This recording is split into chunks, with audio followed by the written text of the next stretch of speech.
Zen song, but it's not. Oh, I don't know. We have everything is ancient.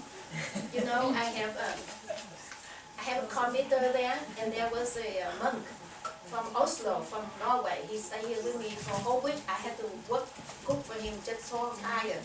And he saw my computer. I said, "It is what Hitler give you this?" Well, I was in Germany, you know. I was in Germany for long. This Hitler give you this computer? And he said, "It's so old, it must be some." What? This is a dance song that I usually teach the kids to sing every other Sunday, you know, before the meditation session.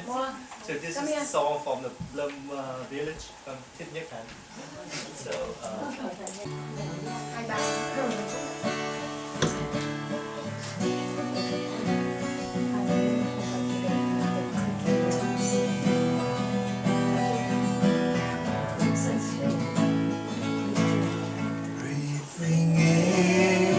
I know I'm breathing in,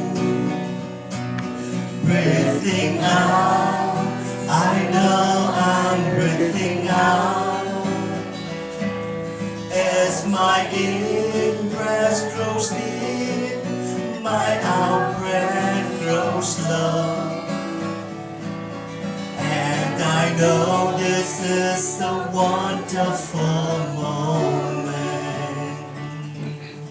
Breathing in, breathing out, breathing in, breathing out.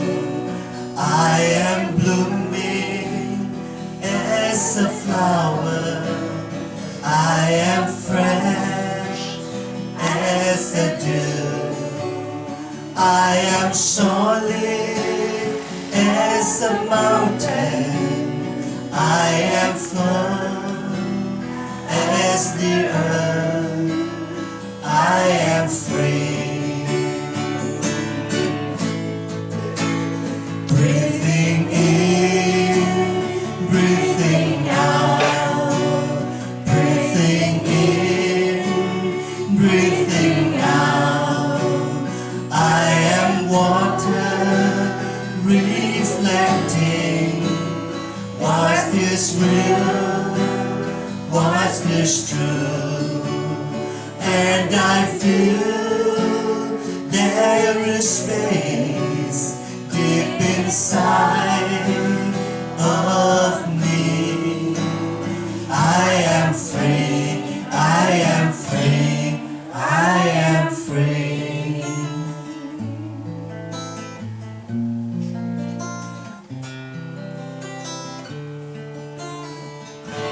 I am a cloud, I am the blue sky, I am a bird spreading out its wings. I am a flower, I am the sunshine, I am the earth receiving the sea. And I am free when all is open. Yes, I am free when my mind is clear. Oh dear brother, oh dear sister, let's walk together mindfully. Oh dear brother, oh dear sister, let's work together mindfully.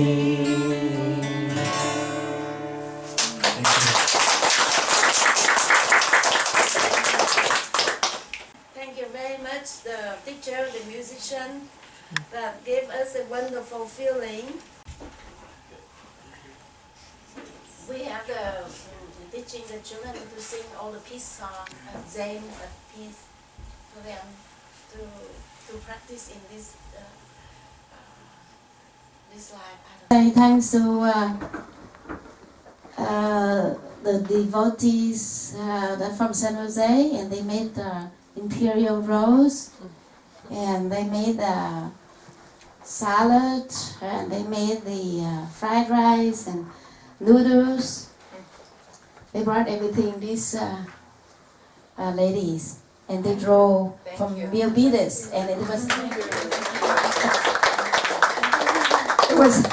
took them 2 hours to get here from Milpitas. Đức Ẩn, chị Đức Ẩn đứng lên cho mọi người thấy biết mặt chị một lần đi. This is the lady who was driving, and she was not that young. She, I think she's 73, and amazing. So thank you very much. And then mời bà Bảy đứng lên. This is the grandmother of my Dharma brother in Germany. He had a big monastery, and his grandson was yeah. So also the three ladies came together, and xin chị Đức Mạnh ha. Chị Diệu Hương, yes, and those three this morning they get lost about 5 times. Thank you. And then I would like to introduce our teacher. He is the musician Lê Minh Luân, and he composed many Zen songs for us, for the children to sing. And since we have Zen song, it's really beautiful. And would like to introduce our one more member back there, him. His name is Susarada, and also this is Rupananda. Also, she came here and make the drinks and came here every 2 weeks. And this is one of the students that she's an engineer, and she had to work very hard yesterday in order to come here to help me. Her name is Tường Văn, Đông Diệu Tường Văn. Greet the guests. So, chị Hòa An. Hòa An is the social worker here, and Hòa An, please stand up so everybody see you. She is now, I asked her to be my attendant. Hòa An actually well trained, educated here, got a master's degree in social, and she's a child protection social specialist.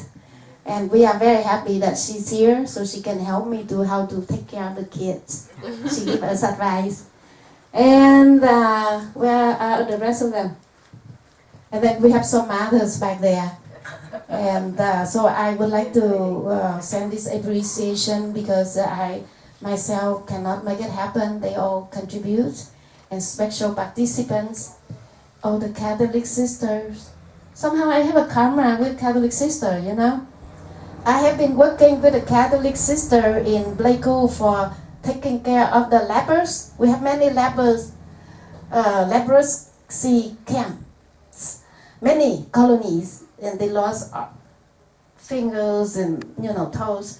And I worked with the Catholic sister, the nun, and so one time she took me to the airport, and we both like hand in hand each other. And there was a man from Australia. He said, "I'm from Australia. I have a question for both of you." I was like, "What?" He said, "How come a Catholic nun can't go along with a Buddhist nun?" So I say, "It's nothing wrong with that. This is good." And I say, "It's because this my friend wanted to baptize me in Catholic, but I also want to convert her to Buddhist." So we both challenge each other, but no one would be able to do it. So we decided to get our heart together to serve the lepers. So I said, "Oh goodness, I have to write a story about both of you." So that's how my karma with the Catholic nuns. So now I would like to turn over to the chairperson on the dialogue. Would anybody like to ask either of our lovely monastics anything? Questions? Also have some experience, 3 of them. I said, I don't know if it's only the Buddhism or any the religion. before they die, do they have to someone to lead them go to somewhere? Because I have experience just like when my mom passed away, we have to ask the monk come just like hour ago, and she's not really feel just like what do you call it? She's not feel happy, okay. And after the monk give the blessing, 1 hour later, I mean before the midnight, and she passed away. And my brother is the same thing, okay. And my father-in-law is the same thing. And I just wondering if you, I mean, before you die, can you go by yourself, or you have to have some leader to lead you to go to the heaven? I have 3 that saw it now.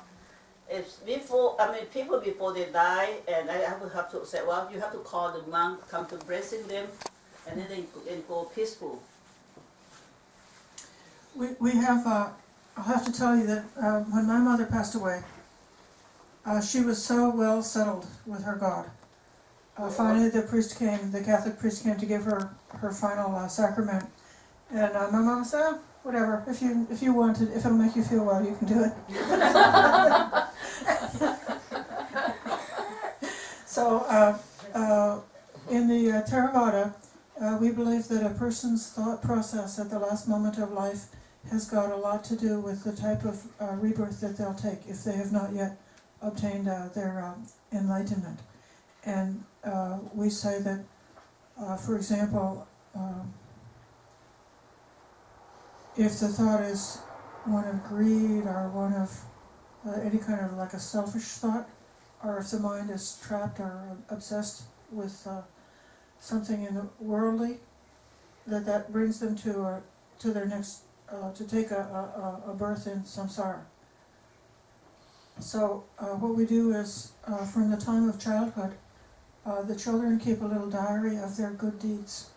And then throughout their adult life, like if they make a donations or they help somebody, they make a diary of their good deeds. And then while the person is finally on their deathbed in a time of illness, maybe not even able to speak, their relatives would read out the book and read out the good deeds the person has done. And that reminds them and turns the mind in a wholesome direction, so the mind is focused on something wholesome just at that last point, because they believe that it's important.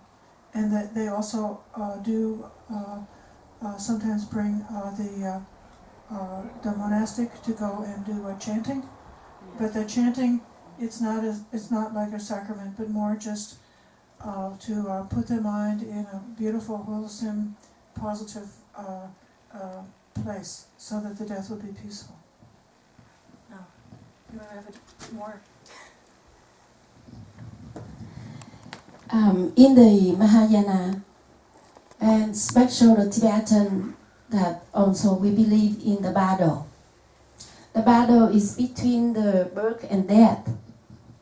So like the battle, that means when you die, you go into that place. You will wait for rebirth if you really cannot be enlightened. If you don't get into heaven, you'll be in that place. And in that place, every 7 days, the spirit will experience the die again. And then wait for you to take rebirth. You must take the rebirth by your purely karma, your merit, your karma, your action in the past. So maybe you did all the good deed, and you special your mind, wish that all good deed I done, I am going to heaven. After this, then you go to heaven. It's how your mind wish. All good deed I done, I want to reborn as a rich person. Then you reborn as a rich person because you're good deed. So it's so obvious that it's your mind leading you. And then if the person already very bad, like killing and did everything, he even in his very lifetime, he knew he will go to hell, either prison or after that, he didn't pay his dues, he will have to accept that. His mind already had a lot of suffer from stealing, killing, adultery, lying, intoxicants. So it's up to the mind, and it's up your own karma a lot. So if whatever you do good thing, I help you, but you don't have to repay me. Later I go to heaven. Your mind. You see? So it's up to the battle is for you to realize during that 7 weeks, for you to realize where you want to go, what you wish in during your lifetime. And if at that time you don't take a rebirth anywhere, you become ghost. That's how in the Tibetan book say. You could be, that's how you find ghosts in the house. And just a spirit. Yes, ghost spirit. That's when you can lead yourself too if you know how to do it. You just, what they call, pay attention, go to the heaven or go to lead me to the right way to the heaven. You don't need to someone or the monk come to do the chanting for you at the last day. Oh, okay. About the monk, the image of holy person is always a big help. Because when the person suddenly see the holy person, they know that this holy person already leave everything behind. They cut off their intake of a lot of food. They cut off their social life. They cut off beautiful clothes or materials or money, everything donated to the monastery. So they can see this person is much better than I am because this person already leave everything behind. So then they're happy. They don't see that often, but yes, that will bring them positive hope. Yes, and then if the monk will say that, look, life is impermanent. That's what the Buddha teaching. You cannot stay here forever. The body is weak, sickness, our age. Everyone must depart this life. Then let wish to meet the Buddha in the Pure Land. Okay? Then he will listen to the guide from the monk to lead that, make a wish to be reborn in that. And then the monk will ask that, what have you been done? You have beautiful children, you have good house, you have good life. And all of that the monk will help him to remember. Okay? To the spirit at that time feel very happy. And that how the good is to ask for the monk to help. See, they help both by seeing the monk, by listening to the monk, and by memorize and bring back all the positive memories and give them the energy to make wish. Okay?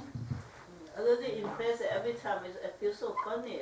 People almost die, and after the monk, and then just so peaceful. They just fall asleep hour, and 1 hour they're just gone. Oh.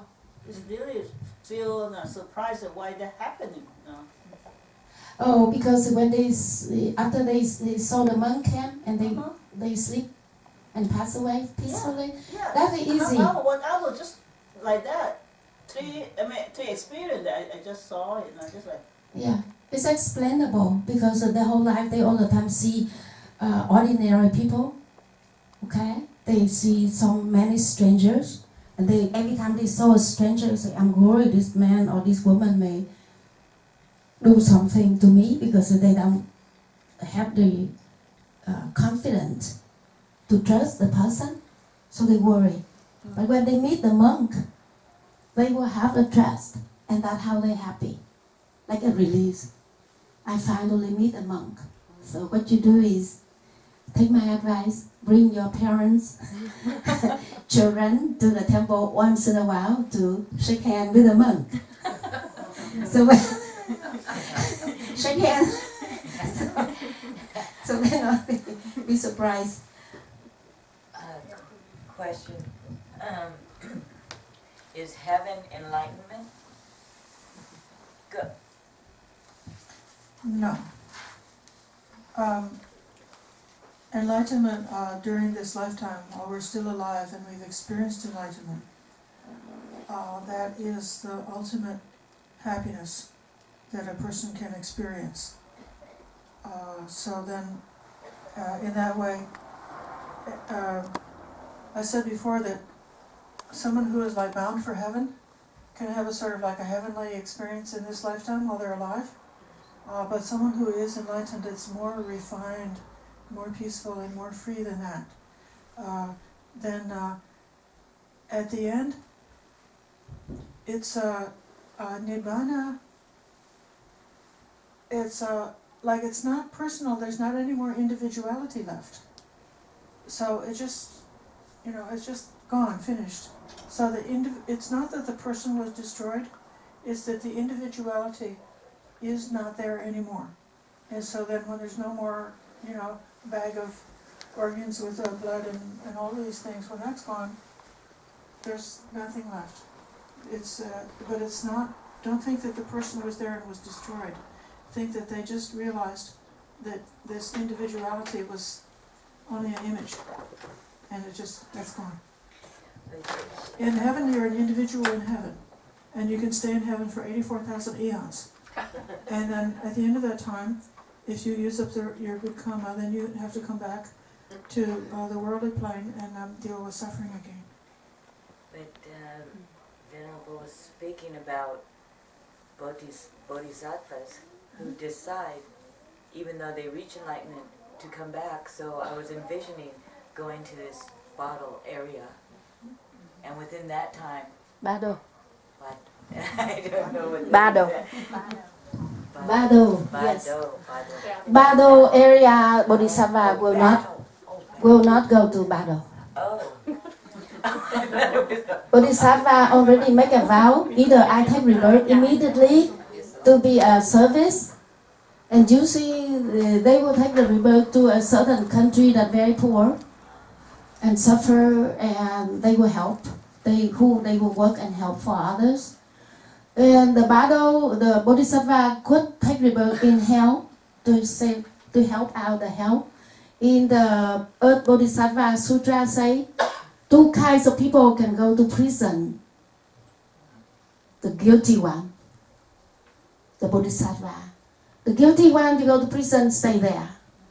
The Bodhisattva come to prison and get out. We go to teach to help them.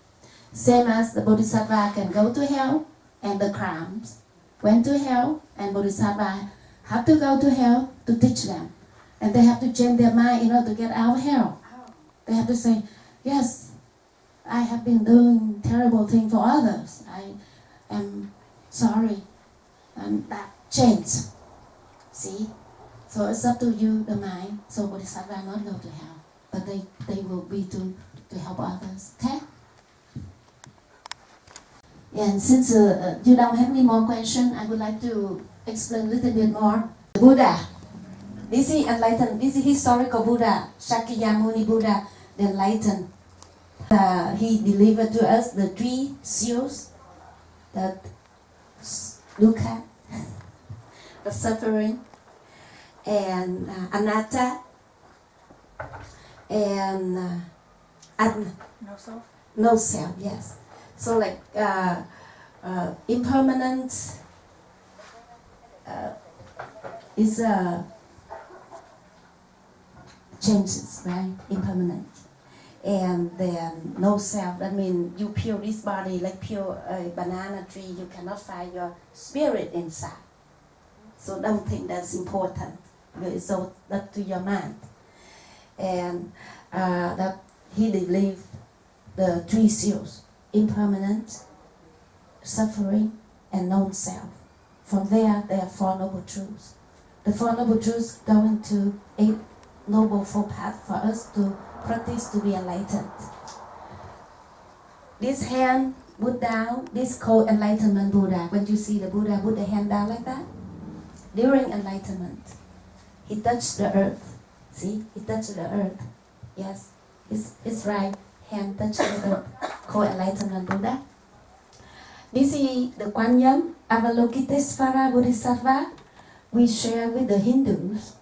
He's also the god of the Hindus. But she was an enlightened Buddha before in the past and reincarnated as a Bodhisattva and worked selflessly for eons to help suffering. beings. So here, this statue to show her, many arms. She has million arms, million eyes, like the person can do million things. Can see a million things happen. And she hears if you call her name, in the storm, in the flood, in the disaster, in the sickness, if you chant and call her name, she will help you. She will throw you a piece of wood, but she not, her personal body will not, but you probably in the flood, the piece of wood will come to your hand. Just like the gods sent the angel to put the piece of wood there. So that's the Vietnamese, both people experience that she appeared to help to save their boat from sinking in the storm in the Pacific Ocean. Many people experience, and they wrote many books about her. And this is the guru of the called Padmasambhava, that means lotus heart.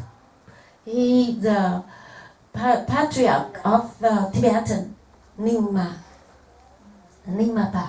of Tibetan. He from India. He went to Tibet and he took the teaching from India to Tibet and to teach them the Buddhism.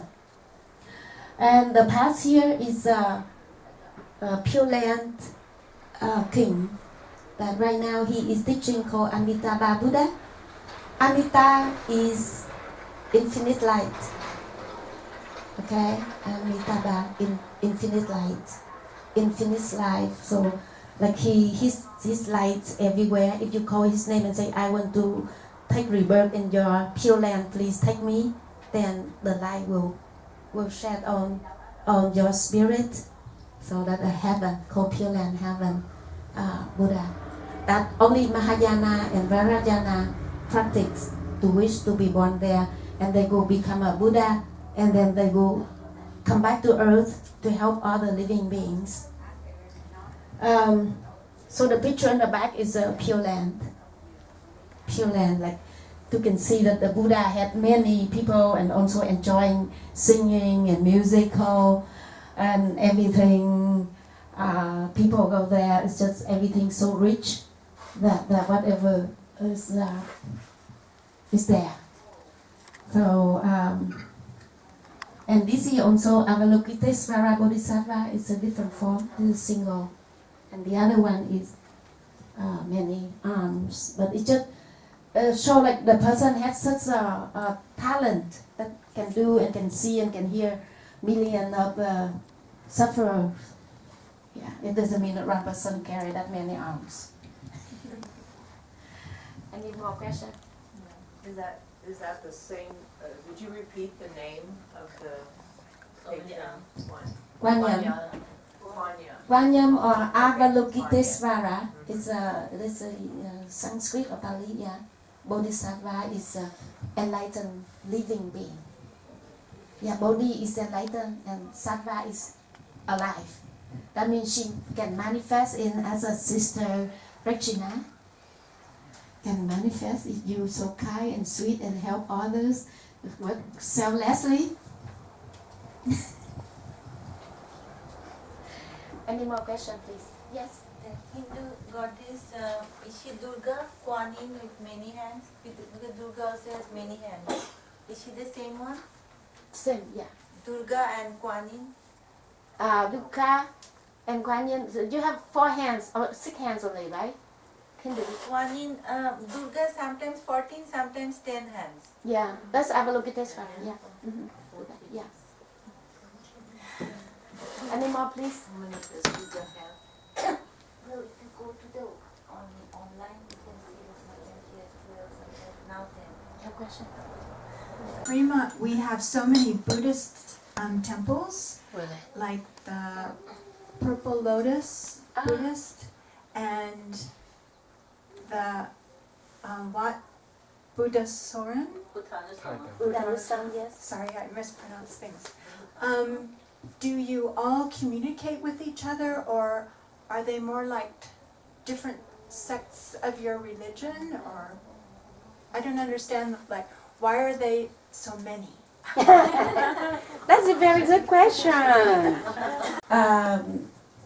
This is Mahayana tradition, and Buddhism is a Theravada tradition, and Lotus is Taiwan Tibetan Vajrayana. We do associate with all of them. They come here and we donate the money, and we hope that they will invite us for the ceremony and the opening. But yes, we associate. However, it's just like in here we mostly chanting in English or Vietnamese, sometimes Tibetan. Thai temple chanting Pali. Our students also learn Pali, and the Hot Lotus temple over there, they chanting in Chinese. Yes, so that's how the different. And there is a Japanese temple there too, over on Union City, and that chant in English. Yes, and it's just like you wanted to help others, you know. So even you have a small, but you know that you can help one person.